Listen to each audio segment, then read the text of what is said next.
Hello again, this is Dan Thal with HardcorePerler.com. Today we are going to do some ironing. We have Donkey Kong and we have Bowser from Super Mario Brothers 3.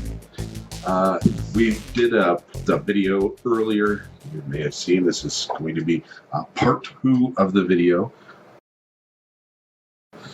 We have our Donkey Kong here ready to go. As you can see, he is taped up with masking tape.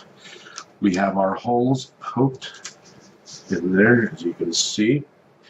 Holes all ready to go. Once again, we poke holes in the masking tape while doing this method to allow the beads to breathe so that when you are running the iron over this, the air can escape and the beads will close up. We are going to be using Reynolds brand parchment paper. I'm going to start off here.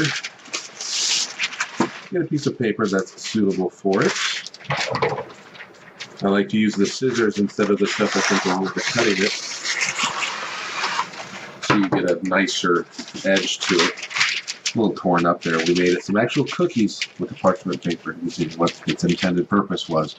Okay, so we got the parchment paper over Donkey Kong here. We're going to be getting our iron. This is a Black & Decker Classic iron.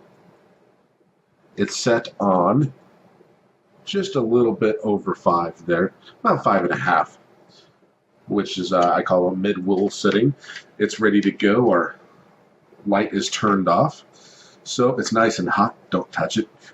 With the iron, we're just going to set it on there to start. With your iron, you don't want to put water in it. We're not spraying it. We're not doing anything like this. This iron has been in use for about 1.5 years, 2 years now. Never seen water in it at all. You don't want to use the water. You want this to be dry. So you go ahead and just set it down on there. Let it do its thing. It's working its magic now, heating up. Give it a check. Starting to do its thing already. Now, the way I fuse my Perler art creations here is I do what's called a closed hole fuse. I also call it a hard fuse. A lot of people will only fuse it to the point to where it's at right there, to where the beads are still a little bit open. I like to close all the beads up and then I display them on the bead side, the side that has not yet been ironed.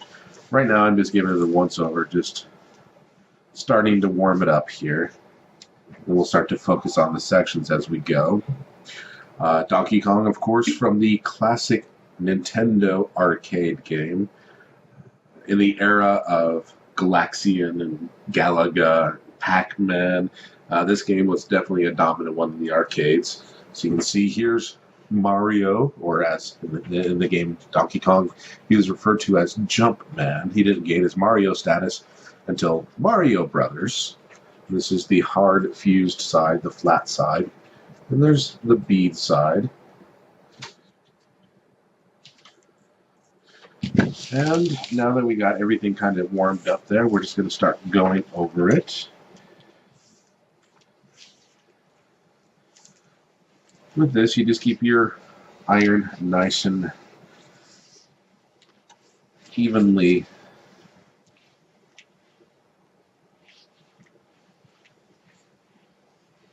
circles. So on his feet here, we're already starting to get some of the close up.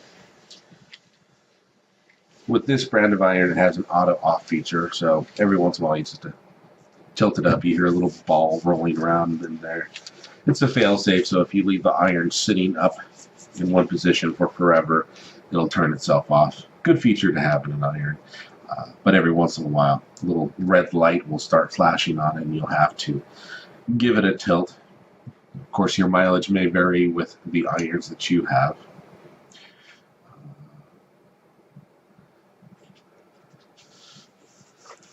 All right.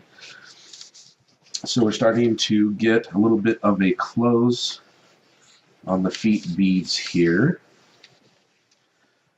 And we're just going to work it from the left to the right. Keep going. You can just,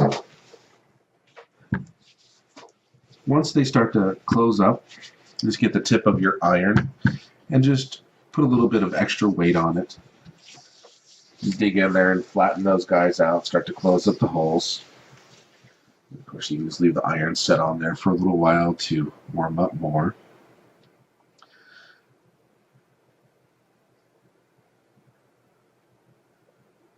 For this Donkey Kong, we used the Perler colors of black and then tan. And this color here is rust. The orange is a cheddar. Of course, white. All of these colors, but the rust, you can get inside the mixed buckets. The rust you have to order separately, or you can get them from your local crafts store.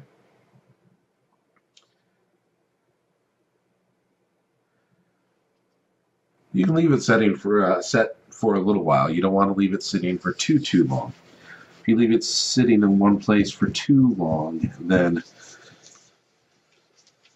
the beads will really start to melt, and you don't want them to melt and start dripping and kind of filling in the holes too much. You still want it to be solid, but just go here and circular motions. As you can see, Donkey Kong is really starting to show up to the paper. When it comes to the parchment paper, again, we're using Reynolds brand parchment paper. When you get the beads in the buckets or others, you'll get this paper here, which is great for ironing. If you're doing small pieces, it works wonderful for small pieces. But once you start getting into the bigger pieces, you're really going to want bigger pieces of paper first off, and you're not going to want the creases. The creases in the paper, if we did the whole thing with this, if we just folded this out, put it over top and started ironing, yeah, it'll work great. It'll iron it out. Problem is, you're going to end up with all these little creases in the flat side. If you're displaying bead side, that's not necessarily a bad thing, but I like to use parchment paper with everything I do. So now we're just moving over to the other side. Let this sit here and warm up. This side, nice and warm to the touch, a little bit hot. But once you start to do the other side, just come over here every once in a while. Just give it a little push. Just keep it flat while you're doing the rest. Alright, we got his teeth and eyes closed up here. And once again on this, when you're doing these creations, I got a couple other things that I'm going to be ironing here. This is, of course, the Excite bike. I gave him a little bit of a green border, poking holes, even in the small ones, even on something that's a single board creation, you'll want to poke holes. Makes it a lot easier to iron, and that way you can stage a bunch of things at once. So I got Excite bike here, another Excite bike. We got a little bit of the Excite bike people that are on the sidelines. Go back to ironing here, and I'll show you some more things we'll be doing later. Donkey Kong is nearly done. Oop, I moved the table a little bit there. You probably can't see that because the camera's on top. Alright, now we're just getting the final little details, just going around the edges. Looks solid. Maybe a couple holes here and there. Let's get the tip of the iron. Dig in there a little bit, make sure and close things off. Okay, we're going to call that good. Next, get a couple of your favorite books. Always Douglas Adams, Hitchhiker's Guide to the Galaxy, and Women Who Run with Wolves. Never read this book. Read this book several times. And that will sit for a little while. We're going to set that off to the side while it cools down. We put the books on top of it to keep it flat as it cools down. Slide the paper over here. And it's time for Bowser. Let's put away Excite Bike Guy. Same thing with this. A little bit of parchment paper. That the size. Get your scissors.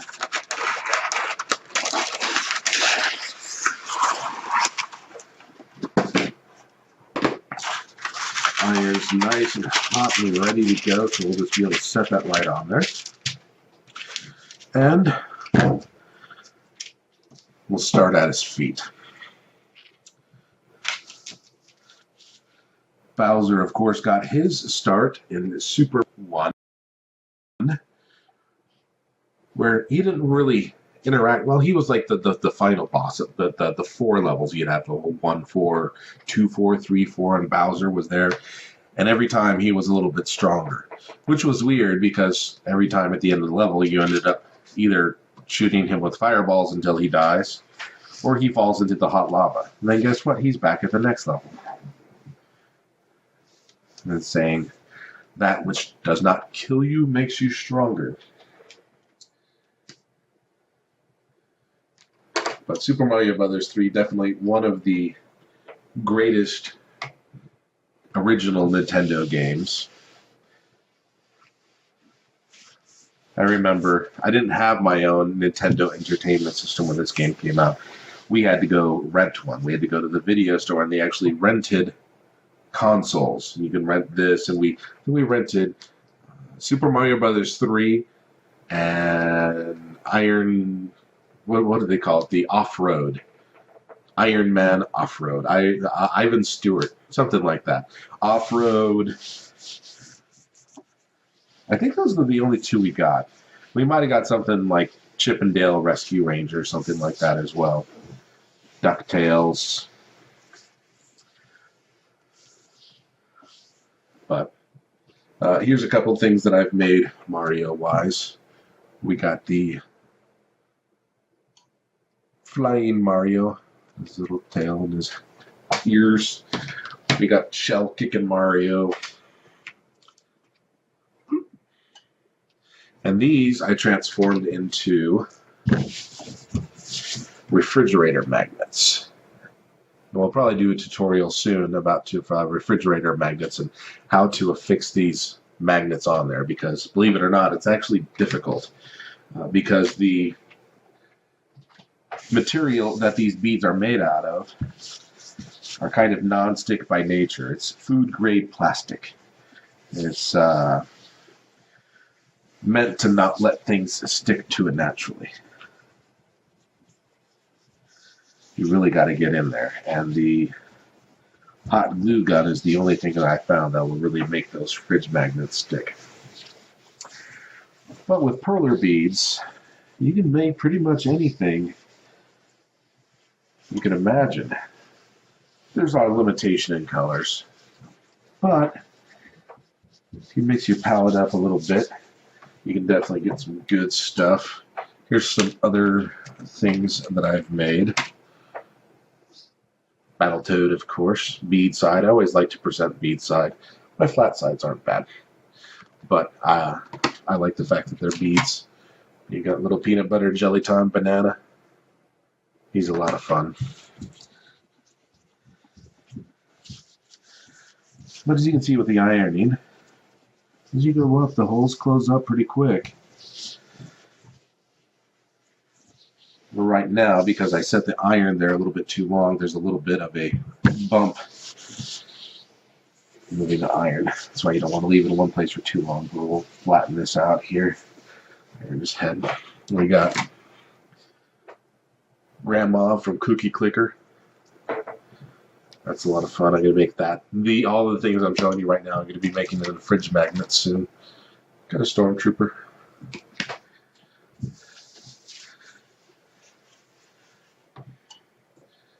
Some things I'll be ironing a little bit later today. Here's a Ryu from Ninja Gaiden. And of course you saw the Excite Bike stuff I'm making. Those are going to be fridge magnets as well. I'm doing a whole series for fridge magnets. If I wouldn't ruin the shot by moving the camera to show you the fridge, I'd totally show it to you. I still might after I'm done ironing this, so I'll put the camera on the fridge. And here we got some ice hockey guys. Those are fun.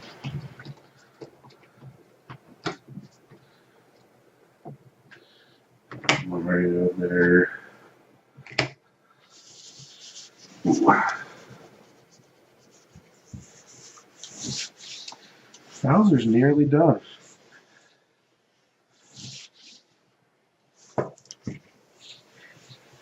Alright, let's move these guys out of the way. Oh, I almost forgot to show you my Fix-It Felix Jr. I love this guy. This is going to be an awesome fridge magnet. Ooh.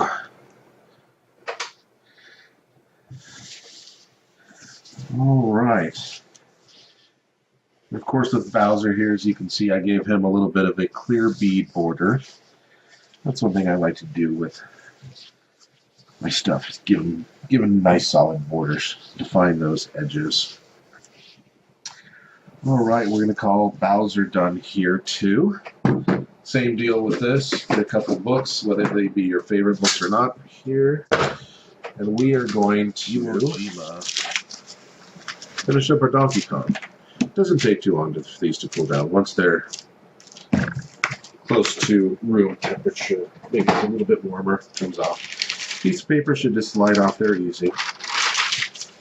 Now with this, we did leave maybe a couple of little holes a little bit open. But I displayed bead side, and I'd rather underdo it on that side a little bit than overdo it and really have the beads bleed through. But once you're done, just grab a corner of the tape, and if it starts to come off unevenly there, pick another corner, go around. This looks like it's coming off pretty smooth. Ooh. There we go. There'll be always a little bit of residue, maybe a little bit of tape. This is when your loom hook comes in nice and handy. Get those errant pieces out. What I'd like to do is just make the tape into a ball here, and just any residue that's left over, just roll it, pick it off.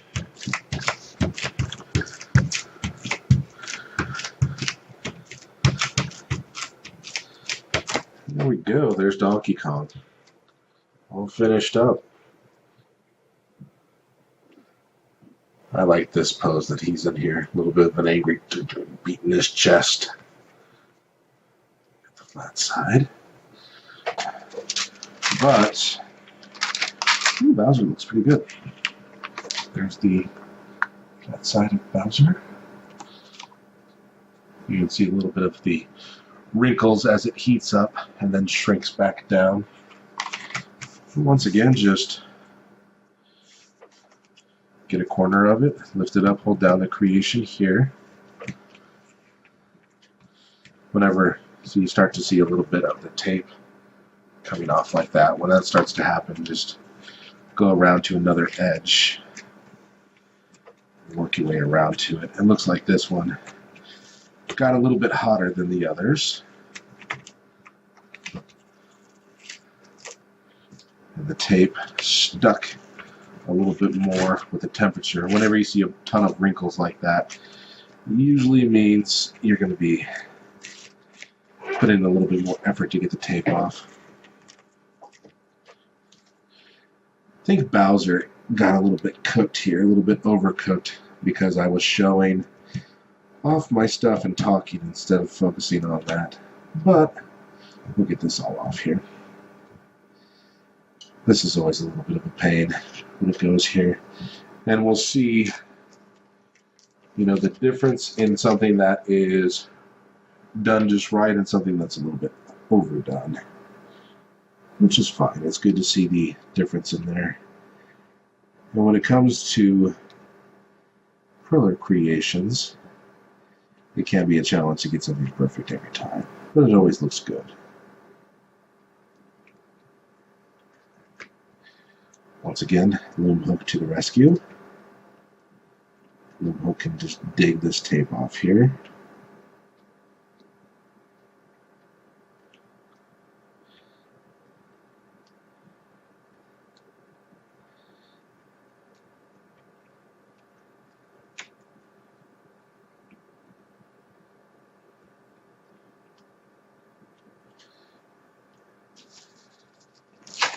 Same thing with this, just ball it up.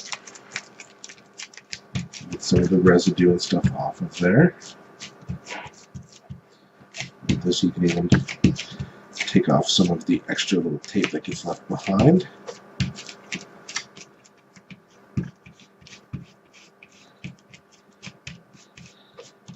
If you just run your tape across it, you can pull all of that extra stuff that gets left behind.